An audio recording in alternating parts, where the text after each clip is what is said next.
A single moment in the wild can turn peace and quiet into absolute terror. From a grizzly bear charging a tour train in Alaska in November 2025 to a fatal Kodiak encounter that shattered a hunter's expedition in 2020, in this video you'll witness 6 stories that expose how nature's power can overwhelm even the most prepared people. On November 3, 2025, the tour train moved steadily through a quiet stretch of forest in southeast Alaska, where early winter had settled over the land with a cold stillness that made every ridge, creek, and shadow feel heavier and more isolated. The passengers on board felt the familiar mixture of awe and unease that often arose when traveling through remote terrain untouched by roads, towns, or any sign of human activity beyond the narrow track running beneath the steel wheels. Clara Jensen, who had guided these tours for 7 seasons, sensed that the group was relaxed, curious, and fully absorbed in the landscape. She felt that familiar responsibility tightening in her chest, the reminder that she was the only one on board with experience balancing the needs of visitors with the unpredictable risks of the wilderness. The train slowed near a creek, where a thin layer of fresh snowfall coated the banks, softening the rocks and branches until the whole shoreline appeared muted and pale. Clara announced a brief stop to let passengers move onto the open-air observation platform, since visibility was unusually clear for early November, and the ridge ahead held a stretch of forest known for occasional moose and fox sightings. These moments often became the highlight of the journey, especially for guests who had traveled long distances for a glimpse of wildlife in its natural environment. 6 passengers stepped outside, including Martin Hale, a retired firefighter traveling with his wife, and Lena Abrams, a wildlife hobbyist from Oregon who carried heavy camera gear and had been stationed at the railing since early morning. The remaining passengers stayed inside, warming their hands and discussing the kinds of photographs they hoped to capture before the train continued toward the next overlook. Clara stood near the platform door, scanning the tree line as she always did, aware that early November brought a difficult combination of hunger and unpredictability for grizzly bears, whose food sources had already begun to disappear. Even a faint or distant scent could pull one toward human activity. She felt no immediate alarm, but she kept her shoulders tight and her senses sharp, knowing that quiet moments in the Alaskan backcountry could shift without warning. She had learned from experience how quickly animals reacted to movement, noise, or the wrong scent, drifting through cold air at the wrong time. As the passengers lifted their cameras toward the ridge, the forest seemed still. Yet a faint sound traveled through the trees, a heavy, rhythmic movement that Clara noticed before anyone else. She turned her head toward the tree line, searching for the source with increasing focus. At first, she saw only branches stirring in the wind, but then a shape appeared between 2 spruce trunks, large enough to silence every instinct except the one urging her to act quickly.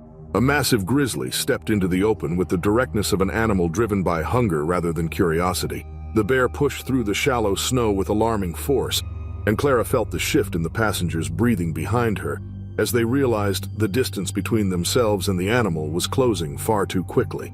Martin had only enough time to raise his camera before the bear launched into a full charge, its paws punching through the snow and its head lowering in a single focused motion. The platform felt abruptly exposed, the railings suddenly insubstantial against the speed and size of the advancing animal.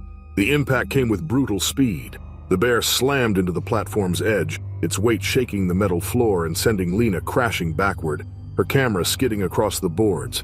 Martin stumbled sideways and hit the railing as the bear's massive body pushed halfway into the platform space. It swung a paw toward the nearest movement, striking Martin across the shoulder and knocking him flat, then shifted its frenzy toward Lena, who tried to crawl backward even though she knew she could not outrun or outmaneuver the animal's strength. The bear clamped its jaws around her arm, twisting with violent force. Her cry of panic was swallowed by wind, metal, and the chaos of the moment before it could fully reach the passengers inside. Inside the enclosed train cars, people jumped from their seats in horror as they saw the bear's fur fill window frames and watched its claws scrape across the siding, carving deep grooves that bent the metal inward. Some passengers froze, while others gripped armrests in helpless panic. Clara pushed herself through the fear, placing her body between the interior doorway and the chaos outside so she could call out instructions and pull the nearest uninjured passengers back into the relative safety of the car.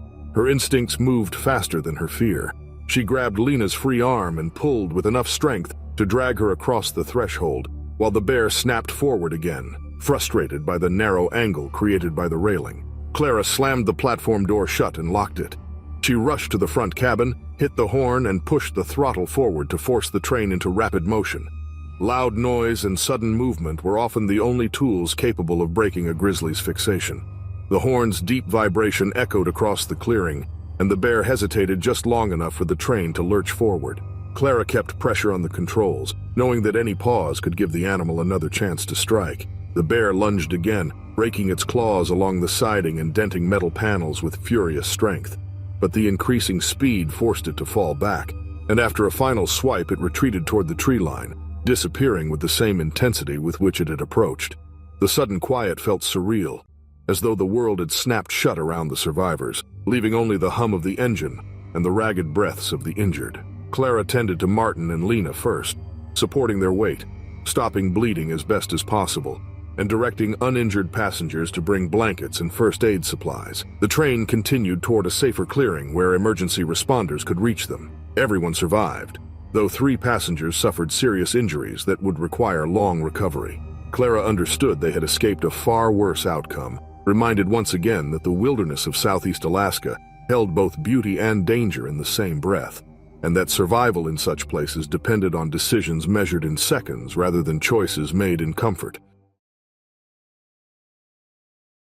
On August 27, 2024, the Yukon wilderness rested beneath a cold, clouded sky, the air carrying the sharp scent of river water and distant spruce as Liam and Noah Connolly settled into their small campsite along a remote stretch of shoreline. The season had pulled large movements of salmon through the currents, filling the river with flashes of silver and sending their scent far beyond the water's edge. That migration drew fishermen, wildlife, and the constant quiet tension that came with knowing predators tracked the same patterns, following the fish with a determination shaped by instinct rather than caution. The brothers had driven deep into the backcountry to camp beside a river they had grown up hearing about in stories from older relatives, imagining it as a place untouched by noise, crowded schedules, or the everyday demands that usually dictated their time. They expected 2 days of fishing, rest, and silence, simple goals that felt easily reachable. What they underestimated was how powerful the lure of fresh salmon could be in a place where even the smallest mistake carried consequences. By late evening, the temperature had dropped enough for the corners of the vehicle's windows to fog, forming thin crescents that glowed faintly in the lantern's light. The fire burned low beside them, crackling in small, irregular pops while the surrounding forest faded into layers of shadow. Liam cleaned the last of their catch with steady movements, rinsing the fillets in the river before packing them into a large cooler wedged tightly behind the seats. The rhythmic splash of water and the scrape of the knife blended with the river's steady rush, a sound both soothing and deceptively protective. They spoke in quiet tones about the day's success, reassured by the sense of routine the tasks provided. Even though they both understood that the Yukon backcountry demanded vigilance, they believed the metal walls of their vehicle and the small barrier of firelight around their camp formed enough protection to let them rest without fear. As darkness thickened across the shoreline and the cold deepened into a sharp, biting presence, they finally shut the doors, stowed their gear, and folded themselves into their sleeping bags. The forest around them seemed to grow still in response, as if the night had paused to observe. The brothers listened to the river for a few minutes longer, letting the steady sound settle their breathing before sleep took hold. The wilderness remained calm until well after midnight. The wind died, leaving the river as the only movement in the dark, its flow creating a soft pulse that echoed through the trees. Noah drifted in and out of light sleep, while Liam breathed steadily beside him. Neither of them sensed the subtle shift in the air outside or recognized the silence that had crept in, the kind that often preceded the arrival of something large. Around 2 a.m., a sudden heavy thud struck the rear quarter panel with such force that Noah jolted fully awake, the vibration shooting through the metal floor and into his chest. For several seconds he remained completely still, muscles locked, listening intently for any indication that the sound had been a dream or perhaps a falling branch. But another impact followed, a deeper, more deliberate blow, and this time the entire vehicle rocked, eliminating all doubt. Something massive stood only inches away, close enough for its presence to be felt as much as heard. Noah pushed himself upright, his pulse spiking as he caught the unmistakable huff of a large animal drawing in scent. The low exhale carried a weight that instantly clarified the situation. A male brown bear had followed the smell of their fish, tracking the scent trail with the practiced efficiency of a predator well accustomed to finding unsecured meals left by visitors who misjudged the risks. Before he could fully warn Liam, another strike hammered the side door, sending a loud metallic groan through the frame. Liam stirred in confusion, trying to understand why the vehicle shook with such violent force. A scraping sound soon followed. Long, slow, and unmistakably the dragging of claws across metal. In an instant, the brothers realized that the bear had pinpointed the cooler and would not leave without testing every possible barrier. Noah fought back rising panic as he grabbed Liam's arm and pulled him toward the narrow emergency hatch built into the side panel. The urgency needed no explanation. The bear's increasing aggression spoke for them both. Another blow landed against the door, shaking the mirror until it snapped and fell with a crunch that vibrated through the cabin. Noah forced the hatch open while the vehicle rocked so hard that both men struggled to stay balanced. He pushed Liam through the tight opening first, guiding him with frantic but controlled movements. As Noah crawled through, the bear struck again, its paw sweeping across the metal below the hatch and missing his foot by mere inches. Deep gouges carved into the surface where the claws landed revealed exactly how close the strike had come. They tumbled into the rear compartment, scrambling to pull the inner barrier shut. Once it locked, they braced their bodies against it, muscles straining while the bear roared outside.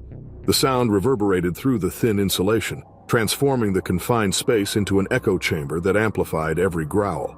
Each impact felt like a violent jolt through the frame, as though the creature was attempting to tear the vehicle apart piece by piece. The brothers gripped the interior handles, holding on as the suspension rocked beneath them. The vehicle rattled with each hit, making them feel like fragile creatures trapped inside a shell far too thin to withstand the strength outside. The assault dragged on with relentless persistence, stretching time into something warped and difficult to measure. Noah counted seconds to anchor his thoughts, forcing himself to stay focused, while Liam kept his weight pressed against the barrier to prevent it from bending inward. The bear returned repeatedly to the scent of the cooler, smashing the rear hatch and shaking the structure with a frustration that built upon itself. Outside, the forest remained eerily undisturbed, offering no sound beyond the impacts, the scrape of claws, and the steady growl of a determined predator. Nearly an hour passed before the intensity finally began to fade. The bear's movements slowed, its interest waning as either fatigue or diminishing motivation pulled it away from the battered vehicle. The brothers stayed completely still, waiting for any sign the animal lingered. Only when the familiar rhythm of river and light wind returned did they allow themselves to breathe normally again. When they eventually stepped out, shaking, bruised, and marked with cuts from their frantic escape, they saw the full extent of the damage. Shattered mirrors, crushed panels, deep claw marks, and the cooler nearly torn free from its straps. Both brothers survived, but the experience revealed with stark clarity how thin the boundary between safety and disaster truly was in the Yukon wilderness. A single misjudgment had turned an otherwise peaceful night into a harsh reminder that predators followed their own rules, indifferent to human assumptions or comfort. On October 11, 2020, the remote forests of Ussuri Krai lay in near total darkness beneath a cold autumn sky, the wind moving through the trees with a thin, restless sound that drifted across abandoned logging trails and scattered wildlife monitoring posts. Natalia Sokolova felt the familiar blend of commitment and unease that always accompanied her volunteer work, tracking animal movement in the wilderness she loved, despite its unpredictable dangers. She and her boyfriend, Dmitry Ivanenko, had hiked through dense undergrowth earlier that day to reach a small cabin used by volunteers. A simple wooden structure with thin walls, a heavy door, and a single table relied upon whenever overnight stays became necessary. By evening, they reviewed notes on animal migration, noting how the scarcity of natural food had pushed several large grizzlies closer to human structures than usual. Natalia, who had years of experience reading behavior patterns, sensed a building tension in the area, as if the forest itself held its breath.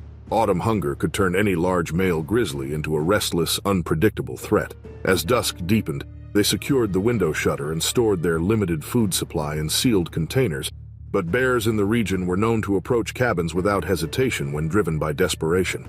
The thought pressed on Natalia's mind as she prepared their sleeping gear. Silence thickened around midnight, settling in heavy layers outside the cabin walls. Dmitry drifted between sleep and awareness while Natalia listened to branches brushing the roof, trying to separate natural noise from anything unusual.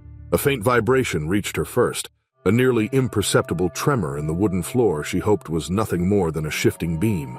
Seconds later, a second tremor followed, stronger and deliberate, making her breath tighten. She reached instinctively for the lantern. Dmitri sat upright at the same moment an explosive impact struck the outer wall, sending dust drifting from the ceiling beams. They froze. Deep, rhythmic breathing moved just outside the door, unmistakably a massive animal drawing in scent with heavy, forceful inhalations. Before either could react, a powerful strike hit the cabin's side panel, shaking the entire structure and splintering part of the window frame. The next impact shattered the glass, sending shards across the floor as cold air flooded in. A grizzly pushed its head partly through the opening. Teeth bared, muscles tense with hunger and aggression, driven by the scarcity that had plagued the region and forced it far closer to human scent than typical behavior explained. Natalia scrambled backward, heart pounding as she tried to reach a safer corner, but the bear redirected its assault toward the door. It battered the entrance with immense force, hinges groaning and the frame buckling.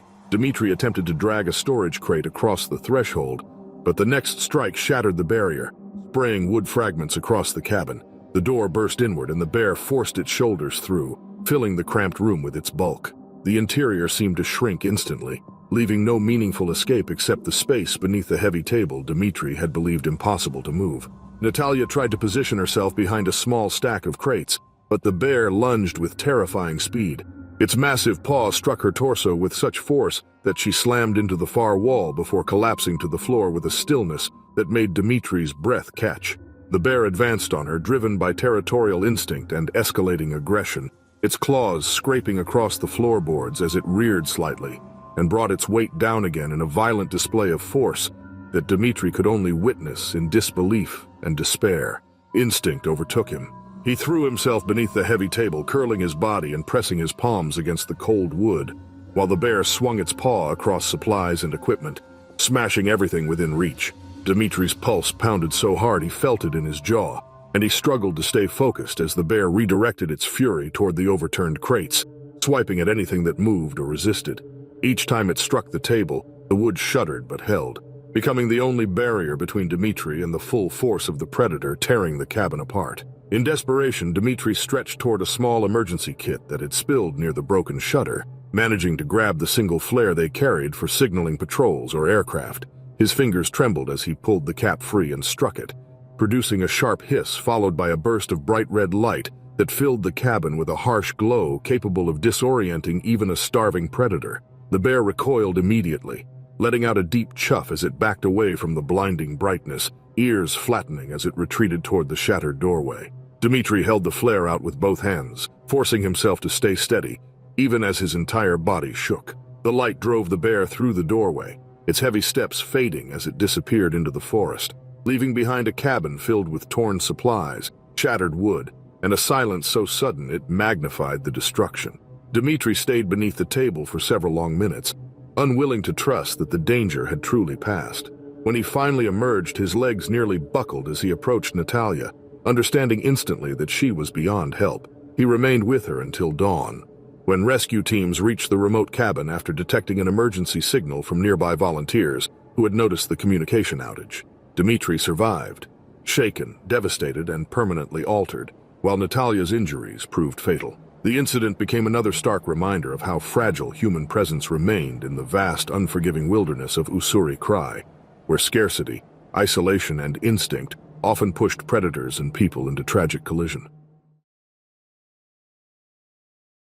On August 22, 2025, the Appalachian Valley lay quiet beneath a warm, late summer night, the forest below appearing almost motionless beneath a sky thick with lingering humidity.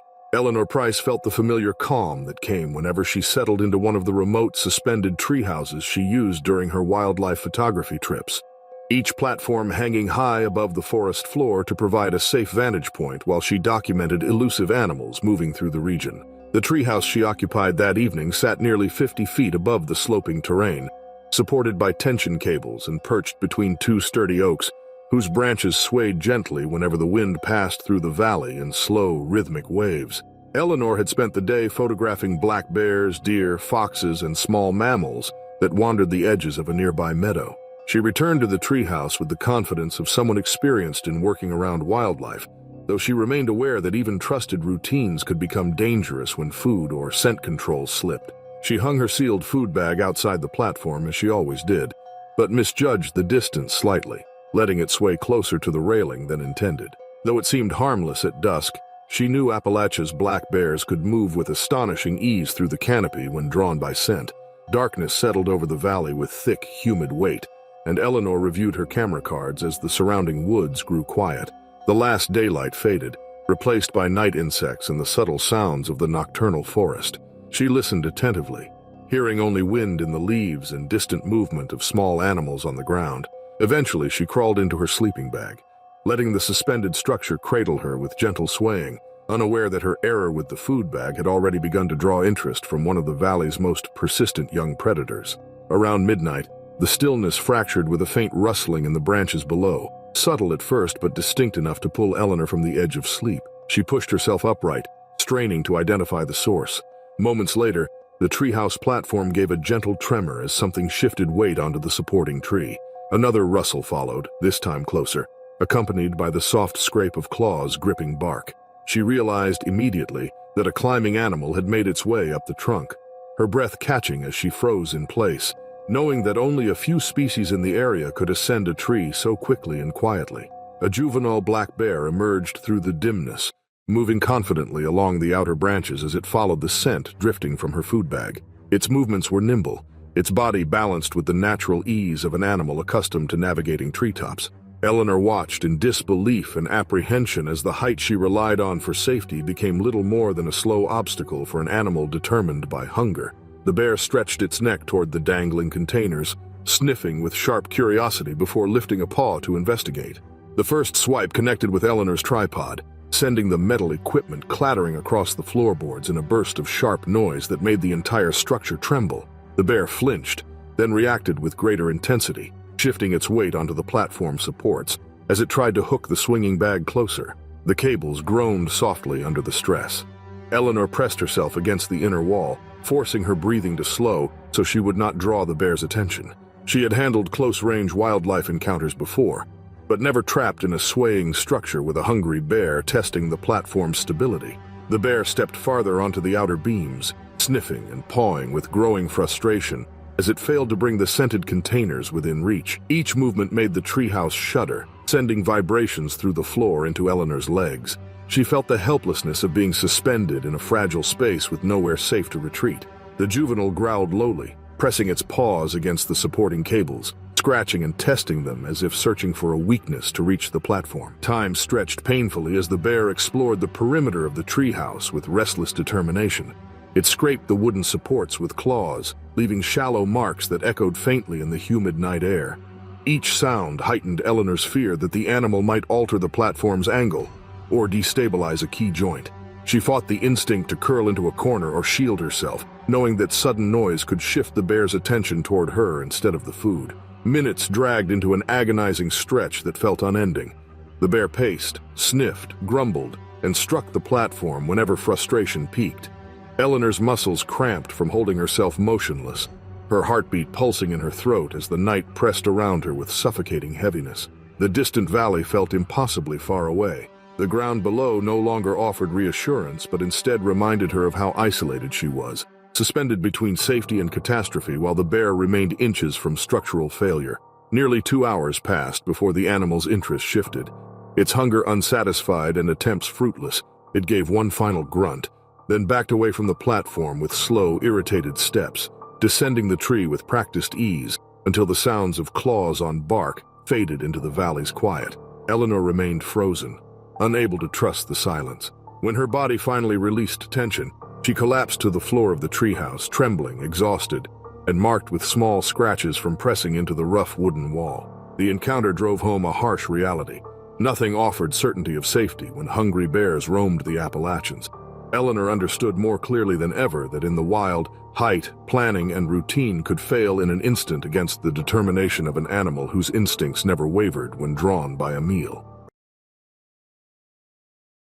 On September 27, 2020, the deep interior of Kodiak Island lay heavy with morning mist, drifting low across the narrow river channels and softening the rugged landscape into pale silhouettes of alder, spruce, and steep embankments that rose sharply from the icy water. Derek Halverson guided a small aluminum boat around each bend with the quiet focus of a man experienced in navigating Alaska's demanding terrain. Beside him, Thomas Kiroff watched for fresh bear tracks pressed into the muddy shoreline. And at the bow, Alina Voss scanned the fog with alert attention, aware that late September brought both opportunity and danger as salmon runs dwindled, and Kodiak bears searched aggressively for the last calories before winter. Their boat carried bait containers, rifles, packs, and survival gear, all organized for a day of slow navigation through twisting river corridors where visibility could vanish in seconds as mist thickened across the water. They moved with caution, aware that the island's massive bears used the same narrow routes to travel unseen along the edges of the forest. The river wound sharply, narrowing at points where fallen branches reached over the water like skeletal arms, and even the constant rush of the current felt muted beneath the shifting fog that swallowed sound with eerie efficiency. Derek tested the bait rig as they entered a bend where the bank rose steeply on one side and sloped into thick brush on the other, dense alder heavy with moisture and enough to hide even the largest predator until the last possible moment.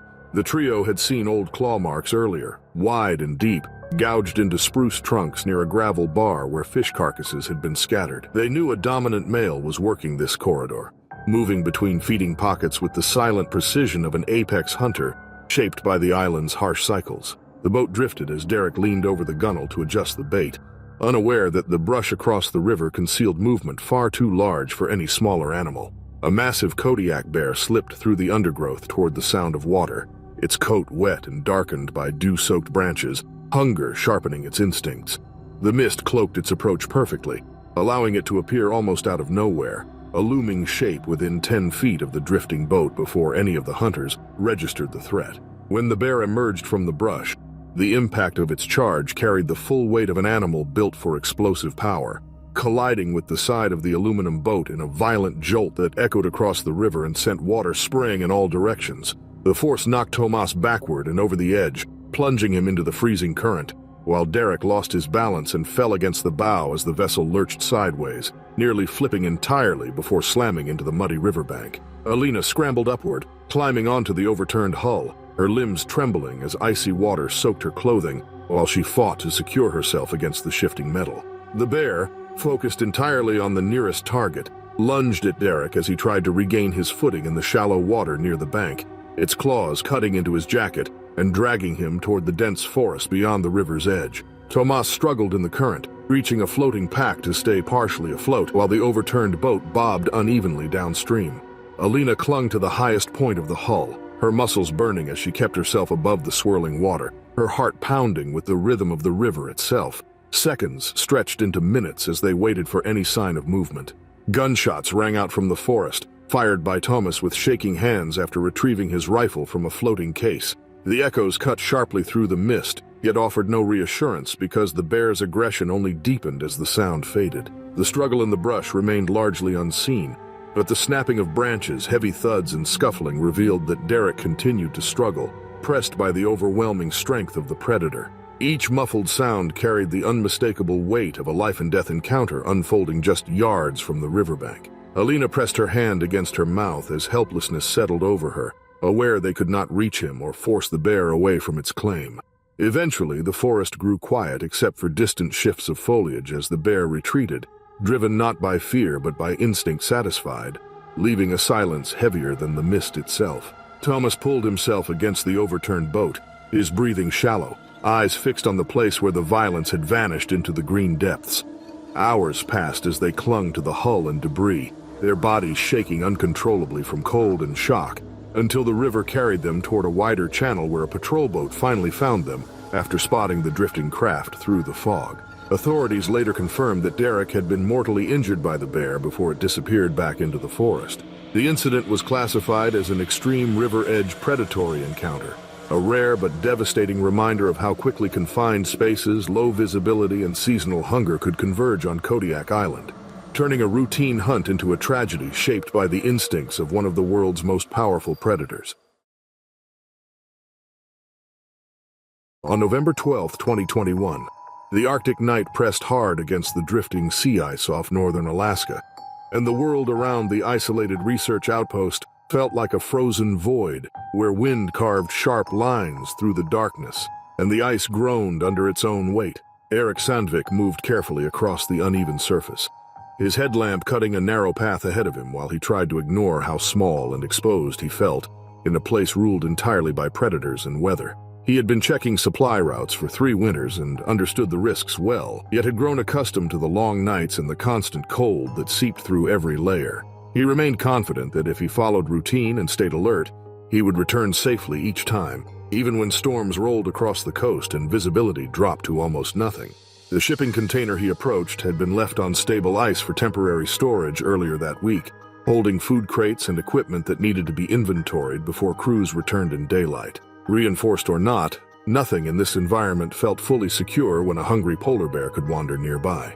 Still, the wind was calm for once, and Eric wanted to finish the task quickly before temperatures dropped further. He brushed snow away from the frozen latch and forced it open, metal scraping loudly under his gloves. Inside, the air felt thick with the scent of stored fish, insulation, rope, and diesel. The walls creaked softly as gusts pushed at them from outside, but the container felt like a brief refuge where he could work without the constant feeling of something watching from the dark. He had been inside only a few minutes, stacking inventory sheets and shifting crates, when the first deep thud echoed through the metal frame with a force that vibrated up his legs. He froze, listening as another thud followed, heavier, closer than the long scrape of claws dragging across steel. The slow, deliberate pressure made it clear the animal outside was enormous and intent on breaching the container. His breath quickened as he backed away from the hatch, hoping the bear might move on if nothing made noise.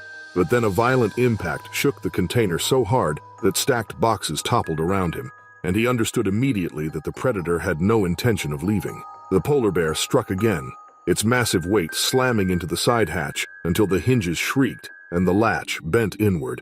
Eric scrambled to push crates against the doorway, even though he knew the animal was strong enough to tear through far sturdier structures. Metal groaned as the bear pounded repeatedly, and when its claws hooked under the edge of the weakened hatch, ripping it open with a tearing crash, cold air flooded the container in a burst of drifting snow.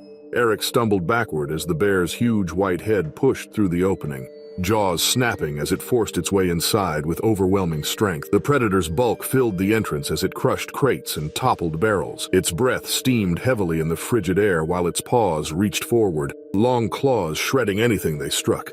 Eric ducked behind a stack of pallets as splinters flew through the narrow space.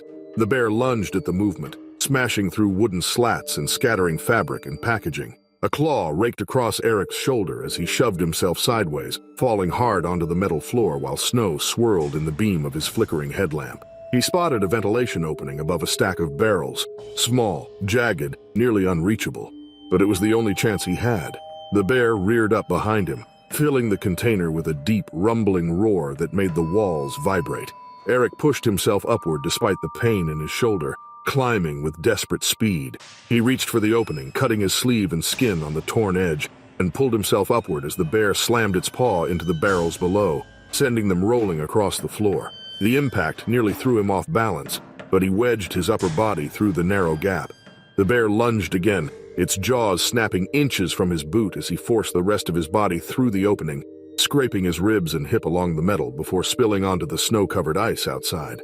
He gasped as the frigid air filled his lungs. Behind him, the bear continued thrashing inside the container, tearing through crates and supplies in a frenzy of strength and agitation.